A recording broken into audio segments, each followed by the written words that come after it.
In my last video, I showed you how to build a simple funnel.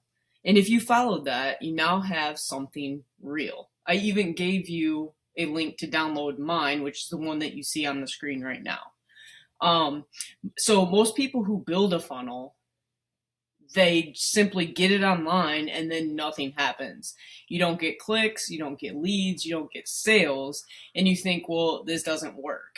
But the issue isn't the funnel. It's that nobody sees it. You've got to get traffic to that funnel for people to actually take action. So that's where most people actually get stuck, is driving traffic to their lead pages. They build something, they feel really accomplished, and then they just sit and wait and hope that people show up. And that's just not how things work. So a funnel without traffic is just a page sitting on the internet. So what I'm going to do in this video is show you different ways that you can drive traffic to your offers. So let's be real for a second. Most people are never taught this part. They're taught how to build a funnel, but then they're not taught how to actually get people to the funnel. They're told, build this funnel, plug it into this system, the traffic will just naturally come. And that doesn't happen. You have to actively be pushing traffic to your pages. So, real businesses don't rely on magic traffic methods. It's actually just different strategy. You want to create traffic that's intentional. So let me break that down very simply. There are three different traffic types. You could have search traffic. That's basically where like somebody searches on Google and your page pops up in the search results, or in Yahoo or YouTube or Pinterest. Some sort of algorithm causes it to show up. That is slightly changing with AI results. So like if I type something on Google, typically the answer is going to come and it's going to be some AI overview, and then it's going to be sponsored ads, and then it's going to be search results. So people have to scroll down before they even naturally see the results. So I think those traffic methods are decreasing in the amounts of traffic they're getting. So it's not always the best.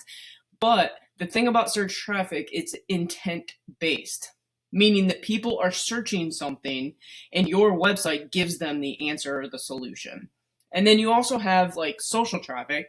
So if you're posting, to your news feed, your Facebook feed, you can post, Facebook posts, Facebook reels, and then you can, tell people DM me, or your ad can say DM me.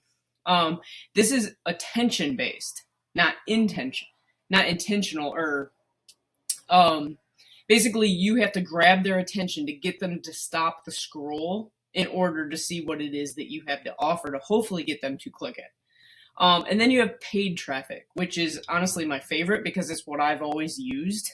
And I know there are people sensitive to budgets and things like that, but so like here you can see on my screen, it is, this is Bing. So Bing.com is run through Microsoft Ads, and it's the Bing search engine. So I can bid on keywords that people are searching and have my ad pop up when a keyword is triggered. It's the same with Google Ads. You can see like this is Google Ads. They have the same thing.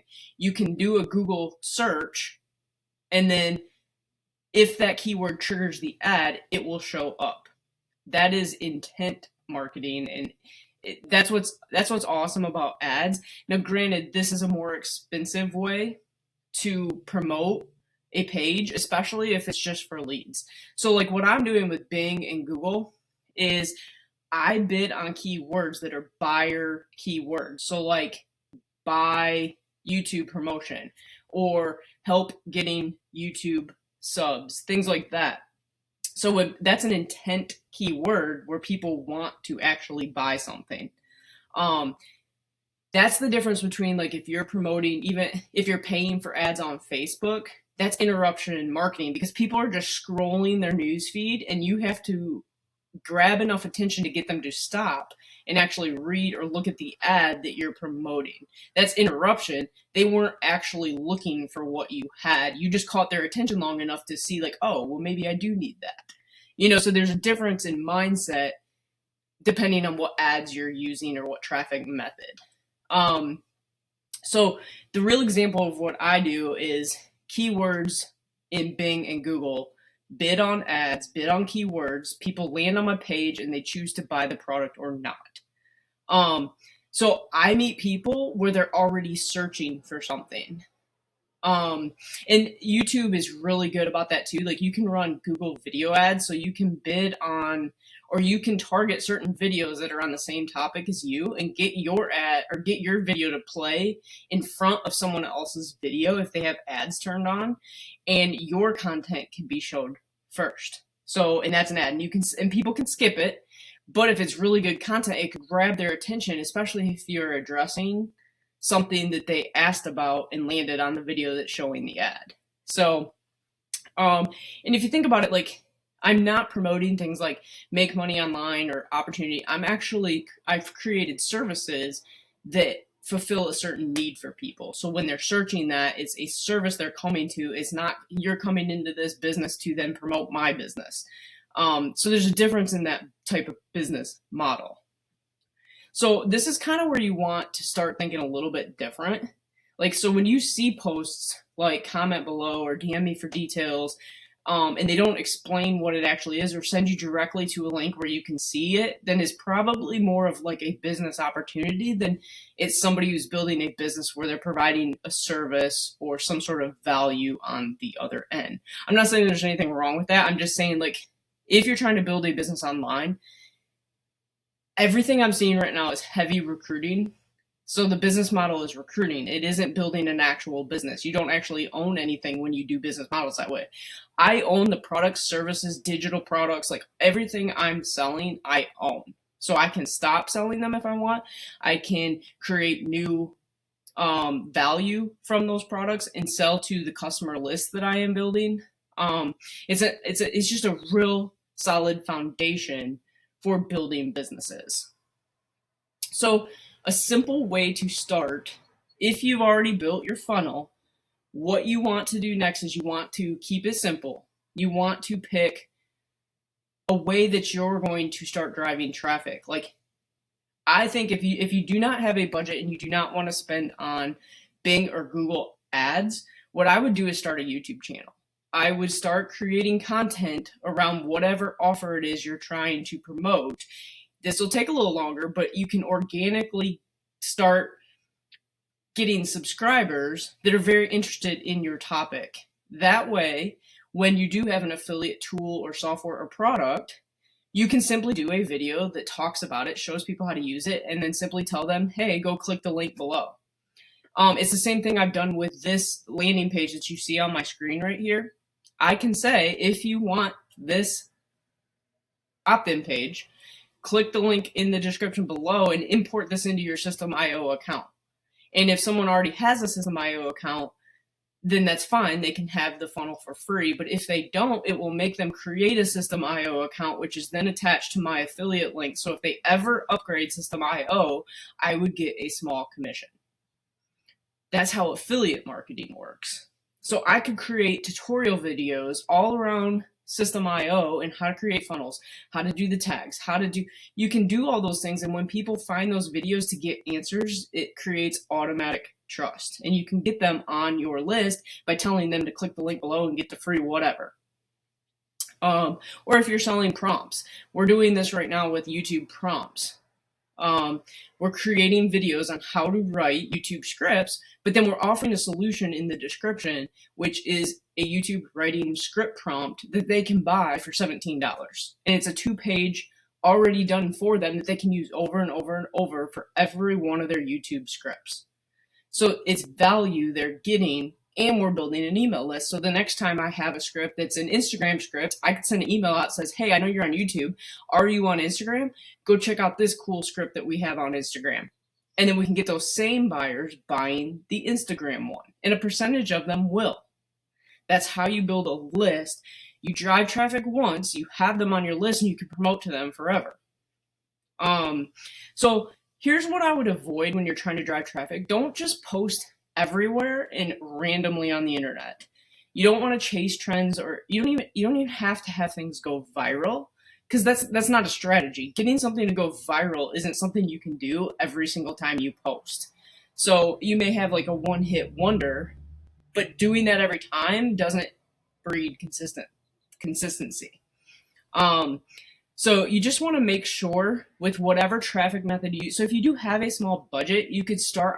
Actually, Bing is a little bit cheaper than Google Ads. I've run both. I'm currently running Bing, and I probably will show some examples of actual paid traffic that I've used. I need to get the screens ready to kind of hide the data, because you're not allowed to throw data out there.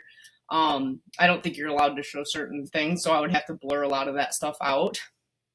And then, I mean, you can look at my YouTube. My YouTube channel isn't even that big, but I get clicks to what I post on here. I get new subscribers. YouTube's very good at finding people who are relevant to the content you're creating. So if you just start creating content on YouTube, you could build a following that it doesn't even have to be huge, but you can still refer products of value, software of value, digital products of value to people, and a percentage of those are going to buy, whether it's your product or something you affiliate to. So, in the next video, I'm going to show you how to turn the traffic into results. So like, I run ads, I get customers, but then I can show you the workflow and how following up with email, and showing you like taking the YouTube customers and turning them into the Instagram customers, and how it builds up over time. So I'll be able to show some more examples of that, but focus on what type of traffic. Do you want organic? I recommend YouTube. Do you want paid traffic? I would start with something like Google or Bing, where it's intent driven, but you can also run Facebook. Just remember, that's interruption marketing. That's not intent marketing. So it will take a little bit more with interruption marketing than it will intent. You convert way better on like a Google Ads, at least in my experience. If you're really good at running Facebook ads, then hey, that's great too. But on the next video, I'll probably show examples of each of these that I've done, just to kind of give you an idea. But why I actually think if you do not have any type of budget, YouTube is what you want to focus on, and creating content. And we'll probably do that in future videos too, is coming up with a YouTube calendar script writing process so that you can get videos pumped out once or twice a week consistently, to where your YouTube channel will grow organically. And that's what I'm currently doing with my own channel. You can see from my own channel, it is growing every week, but my content calendar was completely planned by my prompt. So I'll probably show some of that in the next video as well. Anyway, if you like this video, or if you got some sort of value, like the video, subscribe. It's the free way to help me out. And then in the description, I'll put links to System.io, this page, if you want to use it, because the example I probably will do is show you how this lead capture works so well. So anyway, we will see you guys on the next video.